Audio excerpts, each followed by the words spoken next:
ये दुर्भाग्य रहा कि हमने 1952 में चीतों को देश से विलुप्त तो घोषित कर दिया, लेकिन उनके पुनर्वास के लिए दशकों तक कोई सार्थक प्रयास नहीं हुआ।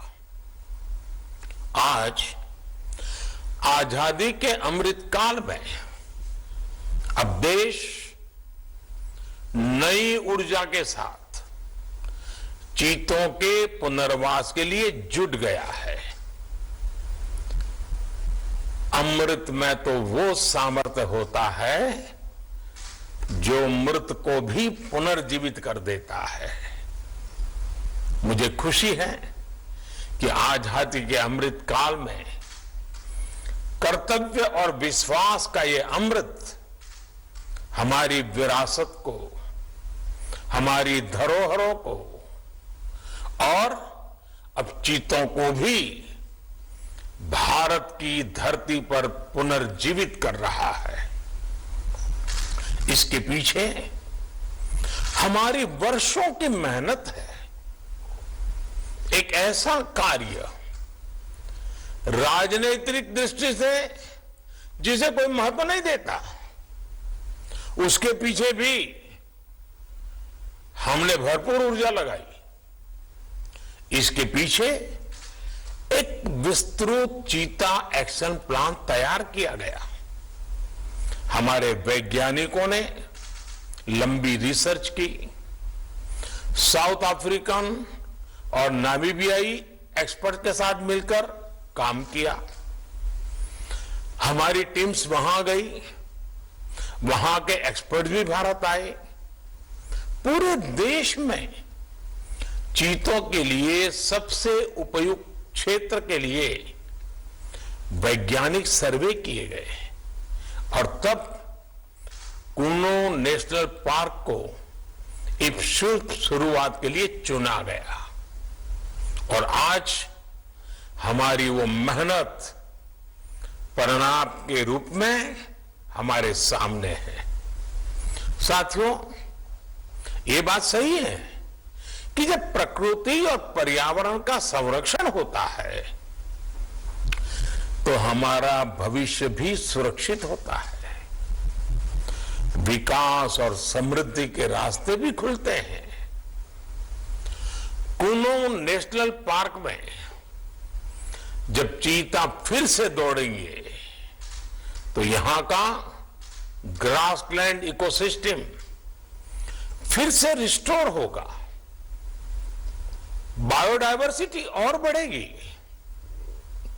आने वाले दिनों में यहां इको टूरिज्म भी बढ़ेगा, यहां विकास की नई संभावनाएं जन्म लेगी, रोजगार के अवसर बढ़ेंगे। लेकिन साथियों, मैं आज आपसे, सभी देशवासियों से एक आग्रह भी करना चाहता हूं। कूनो नेशनल पार्क में छोड़े गए चीतों को देखने के लिए देशवासियों को कुछ महीने का धैर्य दिखाना होगा, इंतजार करना होगा, सहयोग करना होगा। आज ये चीते मेहमान बनकर आए हैं, इस क्षेत्र से अनजान है। कूनो नेशनल पार्क को ये चीते अपना घर बना पाए, इसके लिए हमें इन चीतों को भी कुछ महीने का समय देना होगा।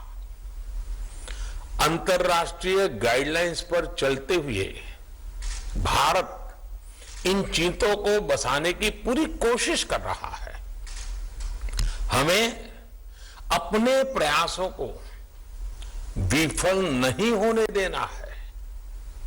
साथियों, दुनिया आज जब प्रकृति और पर्यावरण की ओर देखती है तो सस्टेनेबल डेवलपमेंट की बात करती है, लेकिन प्रकृति और पर्यावरण, पशु और पक्षी भारत के लिए एक केवल सस्टेनेबिलिटी और सिक्योरिटी के विषय ही सिर्फ है ऐसा नहीं है। हमारे लिए ये हमारी सेंसिबिलिटी और स्पिरिचुअलिटी का भी आधार है। हम वो लोग हैं जिनका सांस्कृतिक अस्तित्व सर्वम खल्विदम ब्रह्म इस मंत्र पर टिका हुआ है। अर्थात संसार में पशु पक्षी पेड़ पौधे जड़ चेतन जो कुछ भी है वो ईश्वर का ही स्वरूप है, हमारा अपना ही विस्तार है। हम वो लोग हैं जो कहते हैं परम परोपकारार्थम यो जीवति सह जीवति, अर्थात खुद के फायदे को ध्यान में रख करके जीना वास्तविक जीवन नहीं है। वास्तविक जीवन वो जीता है जो परोपकार के लिए जीता है। इसलिए हम जब खुद भोजन करते हैं उसके पहले पशु पक्षियों के लिए अन्न निकालते हैं। हमारे आसपास रहने वाले छोटे से छोटे जीव की भी चिंता करना हमें सिखाया जाता है, बचपन से सिखाया जाता है। हमारे संस्कार ऐसे हैं कि कहीं अकारण किसी जीव का जीवन चला जाए तो हम अपराध बोध से भर जाते हैं। फिर किसी पूरी जीव जाति का अस्तित्व ही अगर हमारी वजह से मिट जाए, ये हमें कैसे स्वीकार हो सकता है? आप सोचिए, हमारे यहां कितने ही बच्चों को यह पता तक नहीं होता है कि जिस चीता के बारे में सुनकर वो बड़े हो रहे हैं वो उनके देश में से पिछली शताब्दी में ही लुप्त हो चुके हैं। आज अफ्रीका के कुछ देशों में और ईरान में चीता पाए जाते हैं, लेकिन भारत का नाम उस लिस्ट से बहुत पहले हटा दिया गया था। आने वाले वर्षों में बच्चों को इस विडंबना से नहीं गुजरना पड़ेगा। मुझे विश्वास है वो चीता को अपने ही देश में कूनो नेशनल पार्क में दौड़ता देख पाएंगे। चीता के जरिए आज हमारे जंगल और जीवन उसका एक बड़ा शून्य भर रहा है। साथियों, आज 21वीं सदी का भारत पूरी दुनिया को संदेश दे रहा है कि इकोनॉमी और इकोलॉजी कोई विरोधाभासी क्षेत्र नहीं है। पर्यावरण की रक्षा के साथ ही देश की प्रगति भी हो सकती है। ये भारत ने दुनिया को करके दिखाया है। आज एक और हम विश्व की तेजी से बढ़ती अर्थव्यवस्था में शामिल है, तो साथ ही देश के वन क्षेत्रों का विस्तार भी तेजी से हो रहा है। साथियों, 2014 में हमारी सरकार बनने के बाद से देश में करीब करीब 250 नए संरक्षित क्षेत्र जोड़े गए हैं। हमारे यहां एशियाई शेरों की संख्या में भी बड़ा इजाफा हुआ है। आज गुजरात देश में एशियाई शेरों का बड़ा क्षेत्र बनकर उभरा है। इसके पीछे दशकों की मेहनत, रिसर्च बेस्ड पॉलिसीज और जन भागीदारी की बड़ी भूमिका है।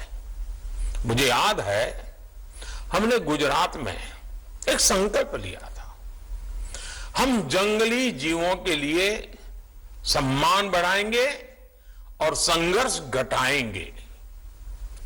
आज उस सोच का प्रभाव परिणाम के रूप में हमारे सामने है। देश में भी टाइगर्स की संख्या को दोगुना करने का जो लक्ष्य तय किया गया था, हमने उसे समय से पहले हासिल किया है। असम में एक समय एक सींग वाले गैंडों का अस्तित्व खतरे में पड़ने लगा था, लेकिन आज उनकी भी संख्या में वृद्धि हुई है। हाथियों की संख्या भी पिछले वर्षों में बढ़कर 30,000 से ज्यादा हो गई है। भाई और बहनों, देश में प्रकृति और पर्यावरण के दृष्टिकोण से जो एक और बड़ा काम हुआ है, वो है वेटलैंड का विस्तार। भारत ही नहीं, पूरी दुनिया में करोड़ों लोगों का जीवन और उनकी जरूरतें वेटलैंड इकोलॉजी पर निर्भर करती हैं।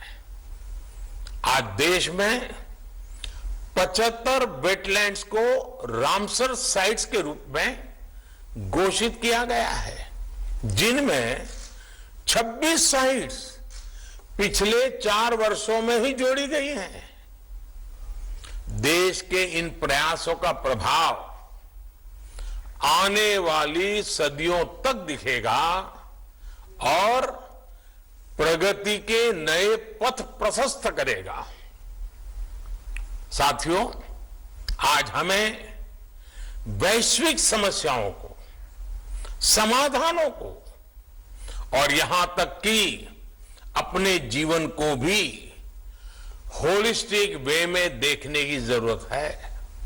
इसलिए आज भारत ने विश्व के ये LIFE, लाइफ यानी लाइफस्टाइल फॉर द एनवायरमेंट जैसा जीवन मंत्र दिया है। आज इंटरनेशनल सोलर अलायंस जैसे प्रयासों के द्वारा भारत दुनिया को एक मंच दे रहा है, एक दृष्टि दे रहा है। इन प्रयासों की सफलता दुनिया की दिशा और भविष्य तय करेगी। इसलिए आज समय है कि हम ग्लोबल चुनौतियों को दुनिया की नहीं, अपनी व्यक्तिगत चुनौती भी माने। हमारे जीवन में एक छोटा सा बदलाव पूरी पृथ्वी के भविष्य के लिए एक आधार बन सकता है।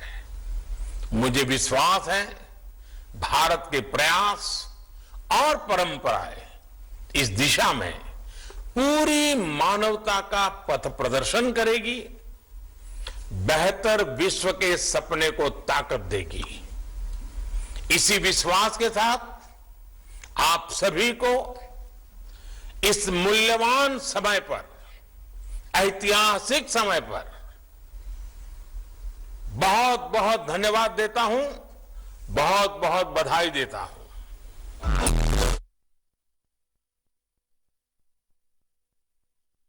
नरेंद्र मोदी को आप सुन रहे थे। आज का दिन काफी खास है क्योंकि 74 सालों बाद देश में MP मध्य प्रदेश के कूनो नेशनल पार्क में चीते दिखे हैं। बर्थडे पर PM मोदी को खास तोहफा है।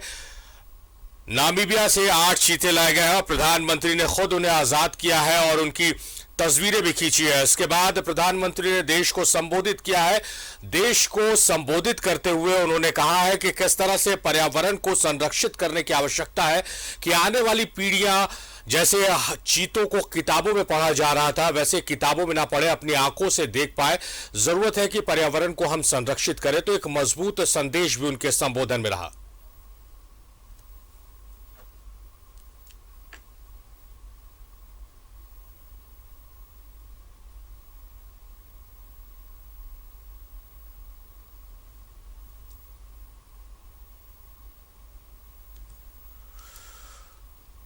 तो देश में 7 दशक बाद आज से फिर चीता युग की शुरुआत हो गई। प्रधानमंत्री नरेंद्र मोदी ने चीतों को कूनो अभयारण्य के क्वारंटाइन बाड़े में छोड़ दिया है। इससे पहले इन्हें नाबिया से विशेष विमान से ग्वालियर लाया गया था और वहां से चुनिक हेलीकॉप्टर के द्वारा कूनो पहुंचाया गया। 75 साल पहले वर्ष 1947 में देश में आखिरी बार चीता देखा गया था। छत्तीसगढ़ में कोरिया के महाराजा ने 3 चीता शावकों का एक साथ शिकार किया था। वर्ष 1992 में भारत सरकार ने चीतों को विलुप्त घोषित कर दिया था। इसके बाद आज देश में फिर से चीतों की वापसी हुई है।